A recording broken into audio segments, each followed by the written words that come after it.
Halo P-Viewers, setelah ini rekan-rekan akan menyaksikan tayangan dari P-View. Untuk rekan-rekan yang baru menonton, jangan lupa untuk like, comment, and subscribe di bawah ini ya.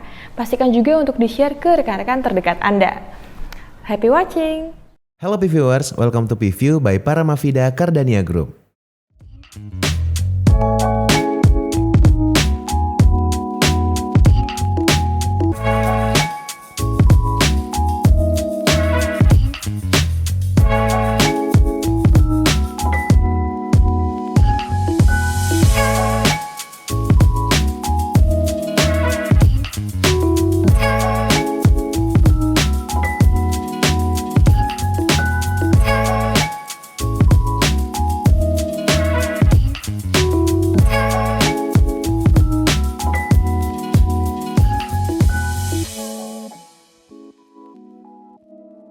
Halo rekan-rekan semua, gimana nih kabarnya? Semoga rekan-rekan semua selalu dalam kondisi yang sehat.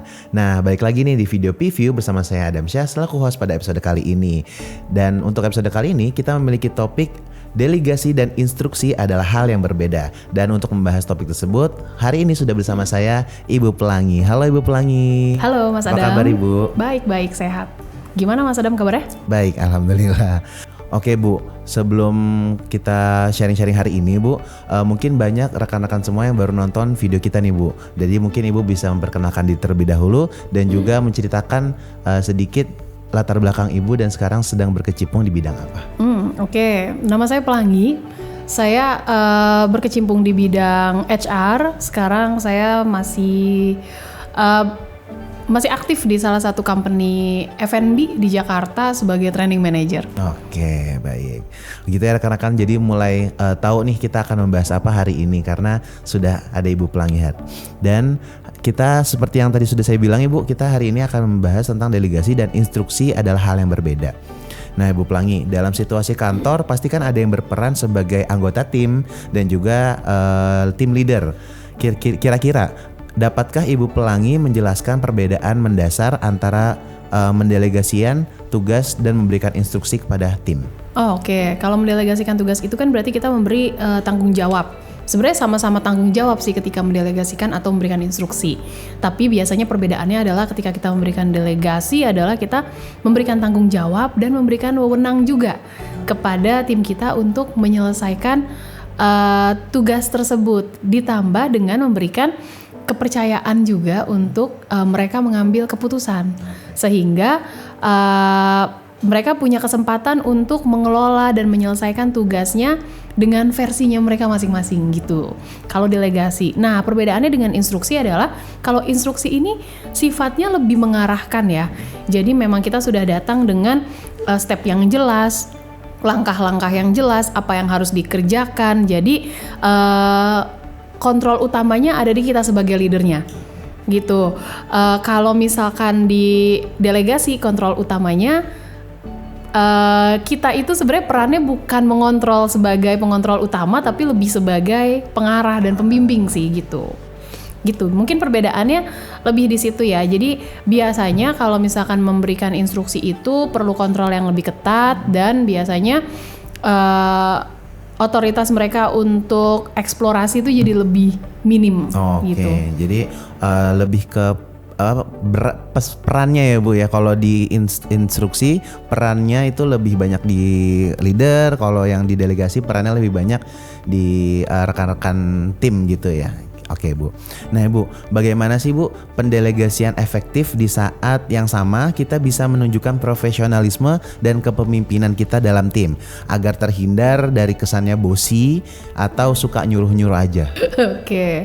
Jadi soalnya emang kalau misalkan mendelegasikan tugas tuh pertama memang tujuan sama objektifnya harus jelas. Kalau saya sih biasanya di situ. Jadi ketika kita udah datang dan memberikan tujuan yang jelas, akhirnya tim kita juga bisa explore gimana cara terbaik untuk mengerjakan tugas tersebut gitu. Jadi kita lebih kayak mantau aja gitu dari belakang supaya kesannya nggak bosi, nggak nyuruh-nyuruh banget gitu ya. Nah terus udah gitu kita juga kasih kebebasan mereka untuk explore mau pakai metode apa, mau caranya gimana supaya itu bisa menunjukkan kepercayaan kita terhadap kemampuan mereka juga. Sama terakhir memang kalau misalkan didelegasikan itu bukan berarti dilepas secara full ya, diberikan kepercayaan selesai, yang penting selesain gitu ya. Tapi kita sebagai leader juga berperan untuk mendukung dan membimbing sampai tim kita bisa menyelesaikan tugasnya sesuai sama.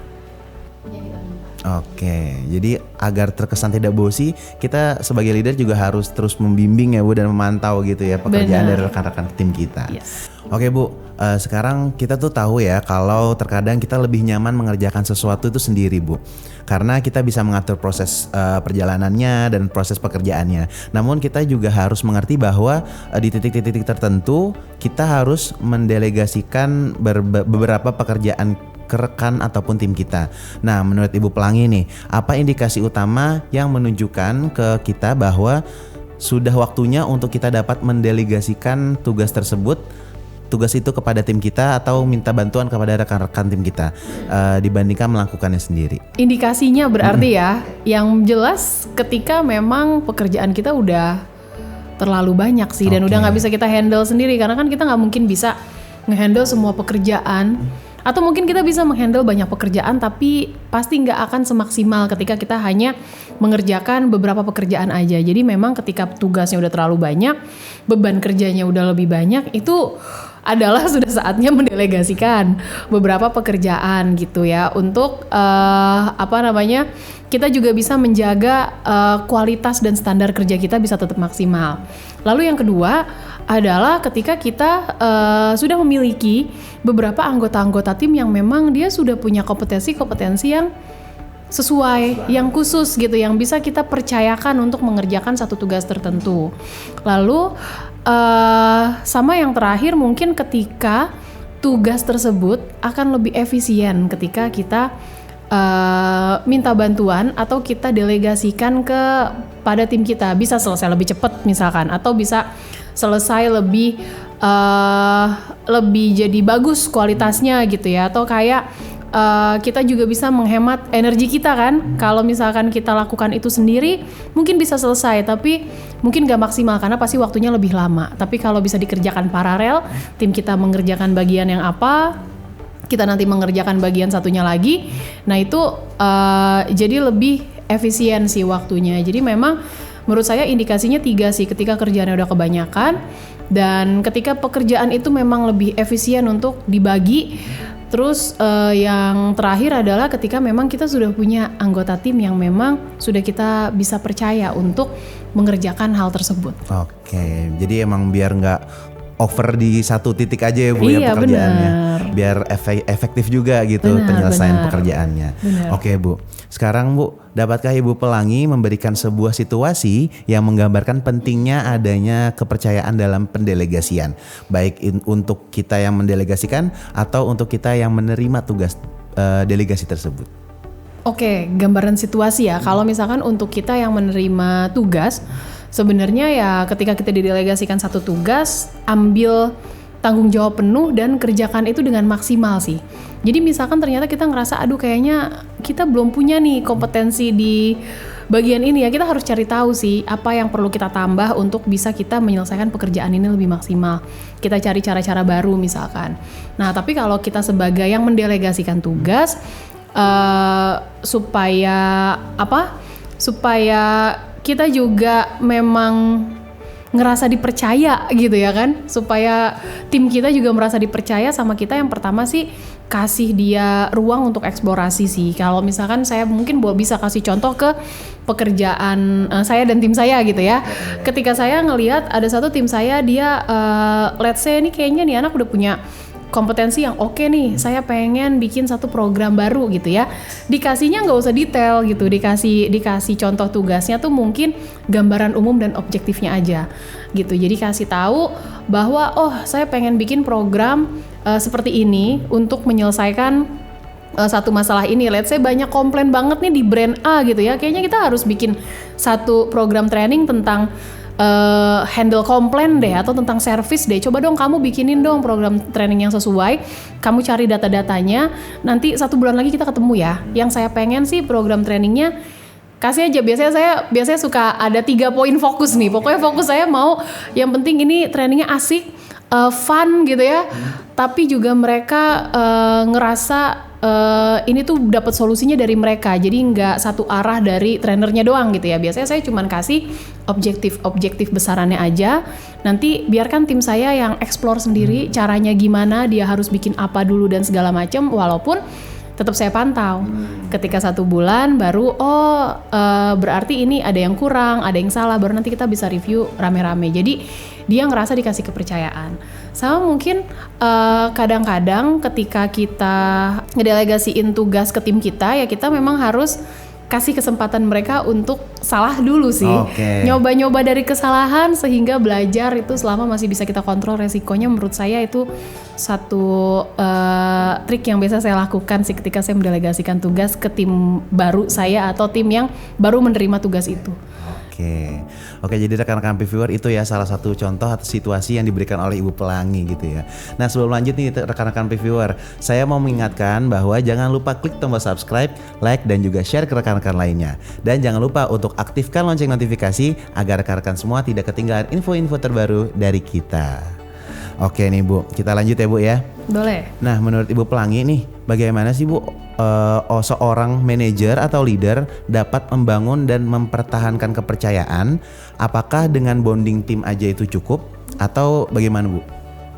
Untuk membangun kepercayaan menurut saya bonding ini menjadi satu hal yang penting gitu. Karena ketika kita udah ngerasa dekat sama tim kita itu juga jadi lebih, ketika kita kasih tugas dan dia ngerasa aduh nih kayaknya saya ada salah atau saya maksimal nggak ya, mereka tuh jadi lebih enak untuk lebih terbuka juga sama kita untuk berkomunikasi, karena mereka nggak takut kita salahin, karena dia udah tahu nih gimana cara komunikasi yang enak ke kita, dan kita juga berusaha untuk masuk ke mereka juga. Jadi bonding ini merupakan satu hal yang penting juga. Tapi memang ketika ditambah dengan cara-cara tertentu yang biasanya kalau saya menurut saya konsistensi dan transparansi ini menjadi satu hal yang penting juga ketika kita mendelegasikan tugas atau memberikan kepercayaan kepada tim. Jadi ketika kita konsisten sama aturan kita, tim kita tuh jadi clear gitu loh, ini standarnya kita mau kemana, arahnya kita mau kemana gitu. Jadi mereka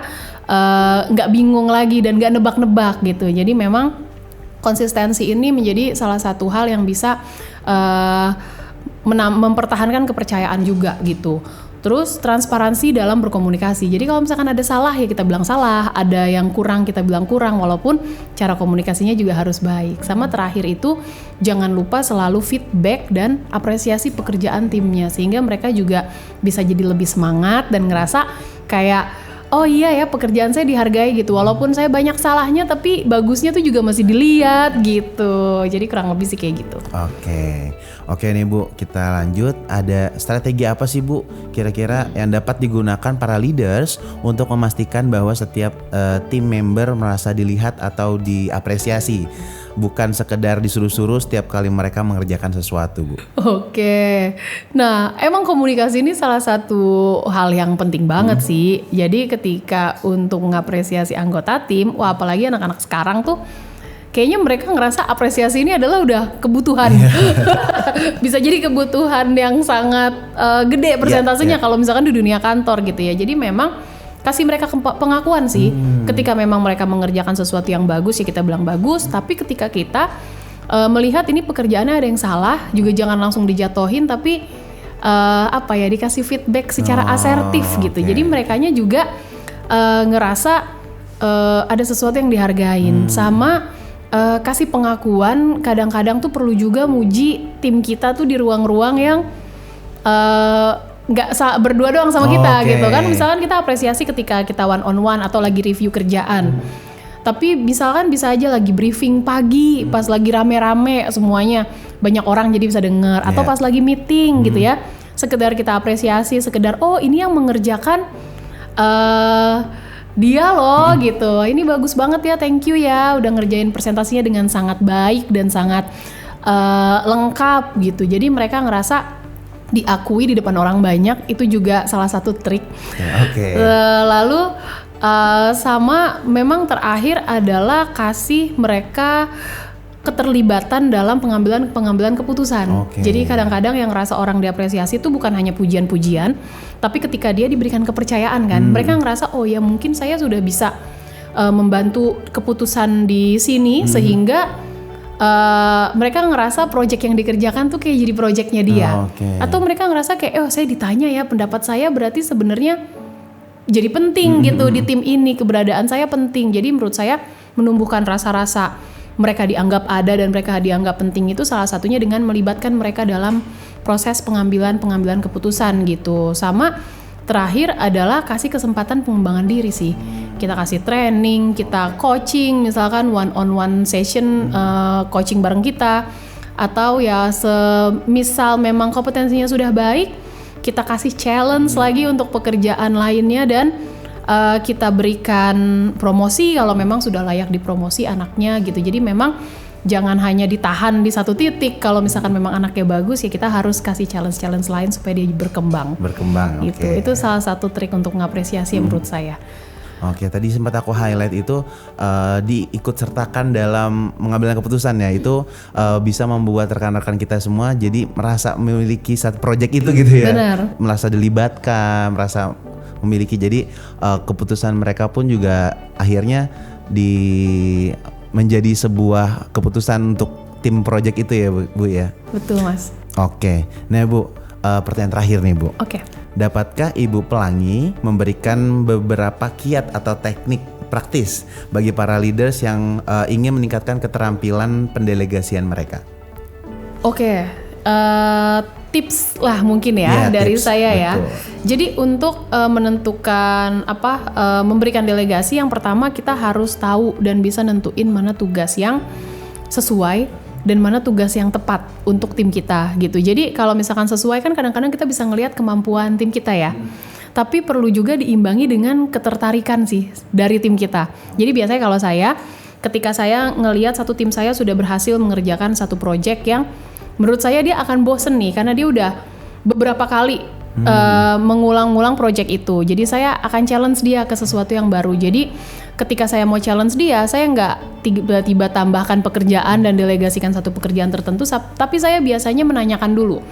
Kayak, ini kamu udah oke banget nih ngerjain di satu project ini, saya mau challenge kamu di satu project yang lain. Kamu tertarik nggak gitu? Nah, ketika dia sudah tertarik, itu udah satu hal yang sebenarnya nantinya kita ketika mengajarkan dan membimbing dia untuk mengerjakan satu proyek baru akan lebih mudah karena anaknya udah tertarik gitu. Jadi yang pertama adalah memang kita harus kasih tugasnya yang tepat dan juga sesuai sama kemampuannya gitu.